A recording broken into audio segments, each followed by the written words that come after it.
Good morning and welcome to the new episode of Dr. Lamba's Awakening Call. A couple of days back, the government of India put out the eternal flame at Amar Jyoti near India Gate and shifted the flame to National War Memorial. And that was a lot of controversy. But as I wrote yesterday, this was a justified step. In consonance with, there should not be two flames for the same event. It's a celebration of the Indian armed forces and their sacrifices. And the National War Memorial is sufficient for that. Anyway, just a day after this flame was shifted, the government took decision to change the ceremony, beating retreat ceremony, which is normally held on January 29th. This is the penultimate ceremony of the Republic Day celebrations. We start with the 26th January, the parade, and then it continues with tableaux and march past, and then beating of the bugle and the beating ceremony takes place.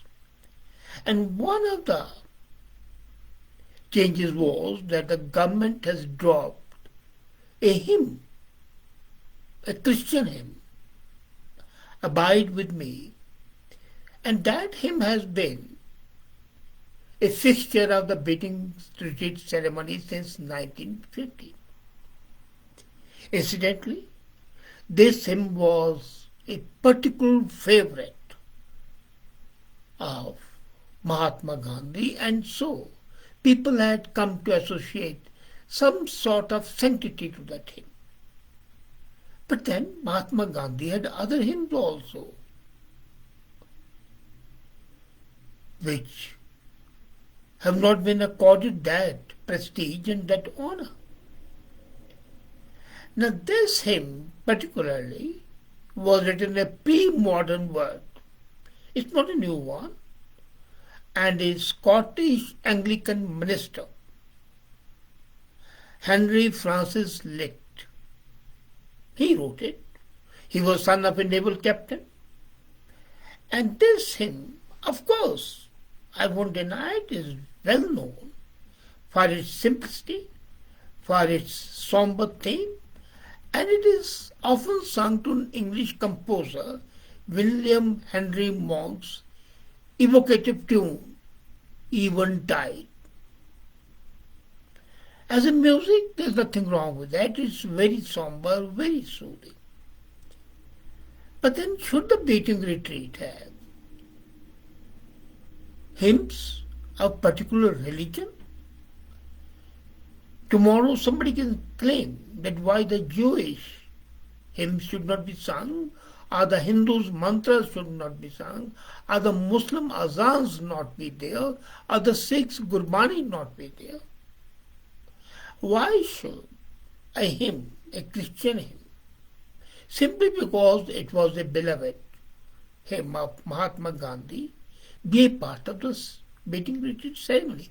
There is a very interesting comment by Singh Jaspal of Mississauga. And he writes, and he's a former army officer, very senior officer, and he writes that the beating retreat should have only martial tunes, which is very justified. Mr. Singh, I fully agree with you. It is the tune which makes people come alive.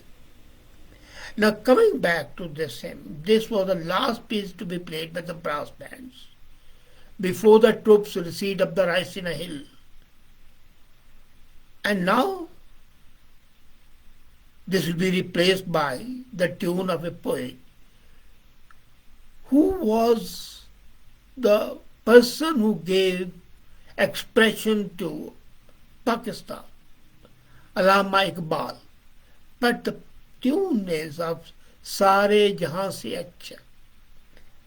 While Sare Jahan Se Acha is being sung, the penultimate would not be Abide With Me.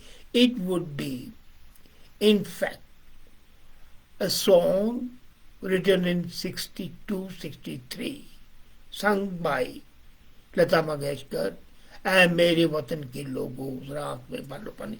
This was a song which was in film Hakikat, and Miss Lata Mangeshkar sang it at a ceremony live in Delhi.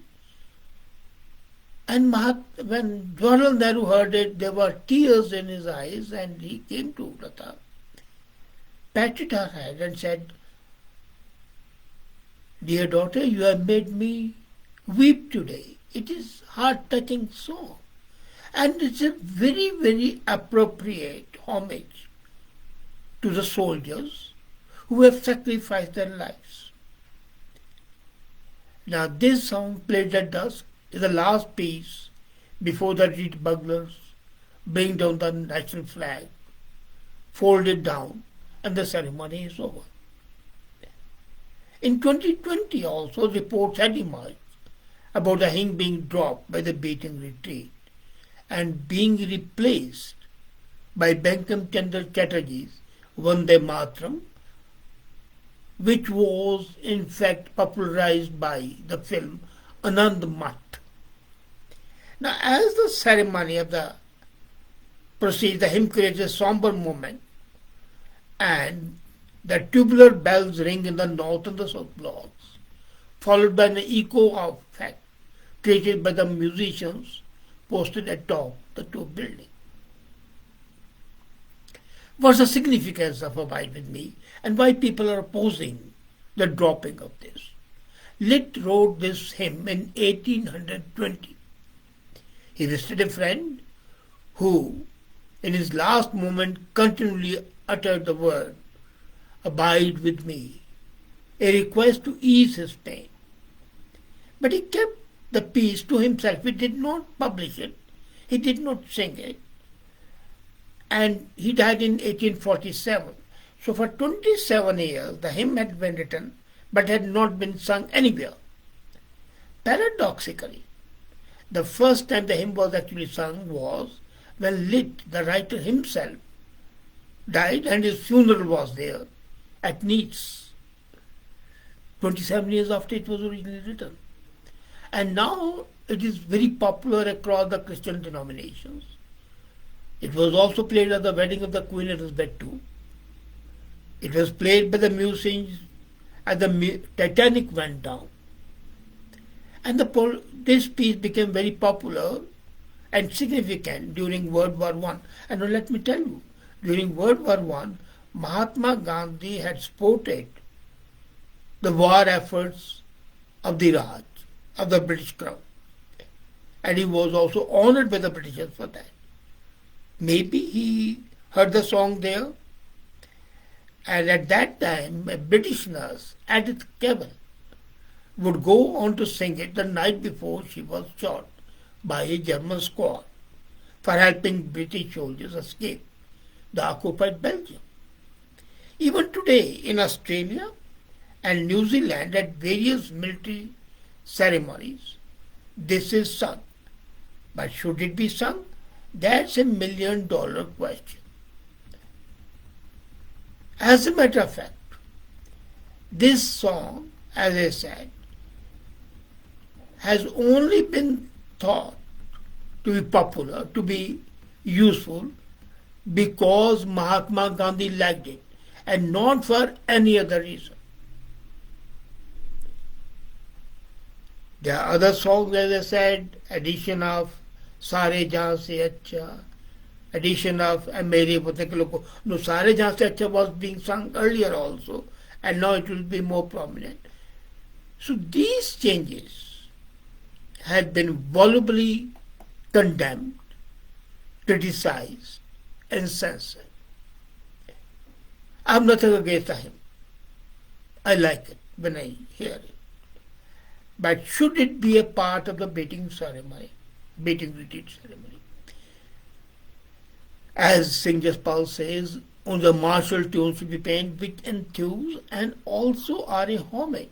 Beating retreat is a ceremony, basically, which is at the end of the war, end of the day, the armies retreat, the flags come down, the trumpets sound, and the soldiers, the dead bodies are recovered. So it is both a somber and it's a dedication. In ceremonial things, it's a dedication. Now look at the beating retreats in other countries. This song was written by a Scottish. But when the beating retreat or the Treaty of Versailles is celebrated, nobody sings it. It is sung at somber occasions, yes.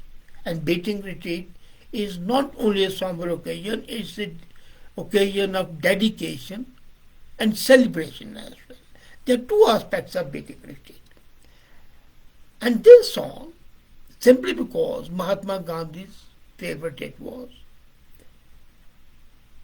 should not have been there.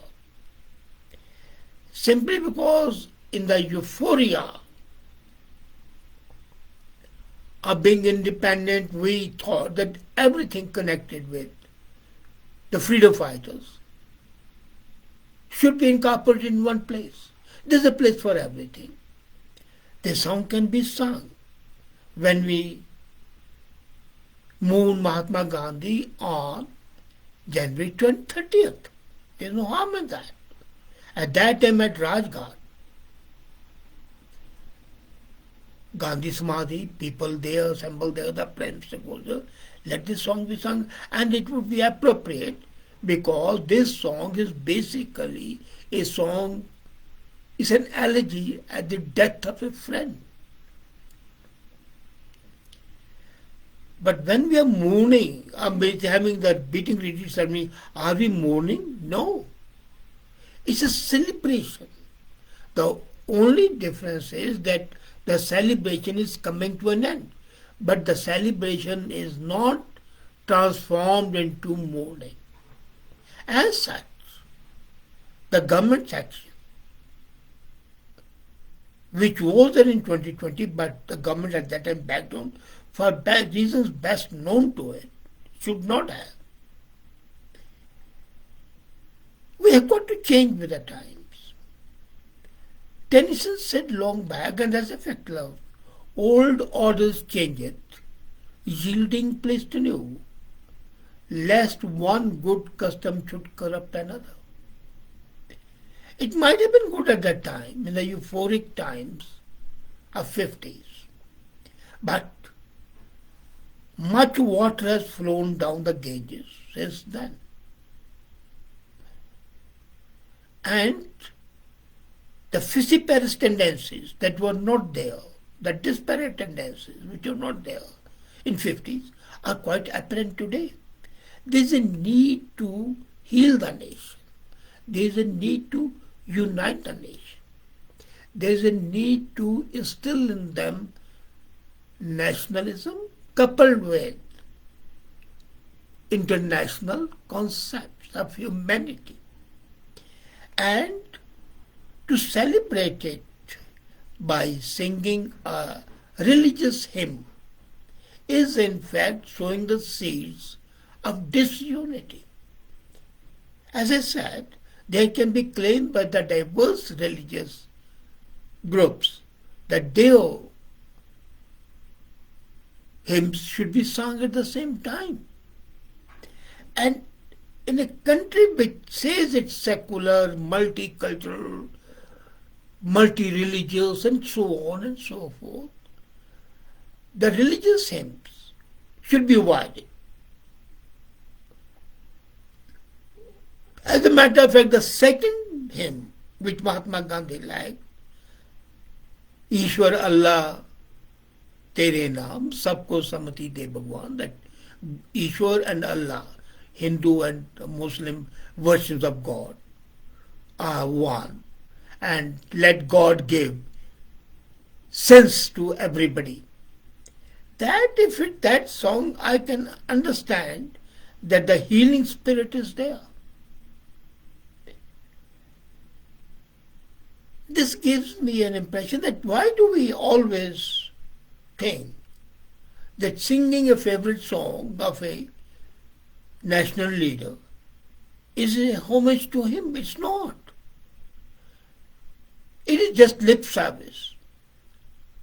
And as I said, this is not in consonance with the spirit of beating retreat, which is a military event and should be conducted with the dignity, restraint, decorum, by the martial tunes and the nationalistic images. And the sooner we realize these facts, and we are not swayed by absolutely partisan propaganda, as rational human beings, the action of the government, whatever the reason may be, it's quite possible that it's because of the ultra-nationalist attitude that Modi government is displaying is there, but so what? If an action is good, it's good. If it's praiseworthy, it's praiseworthy. And this action is definitely something that should be welcome. And it should have happened sooner, but better late than never. Thank you.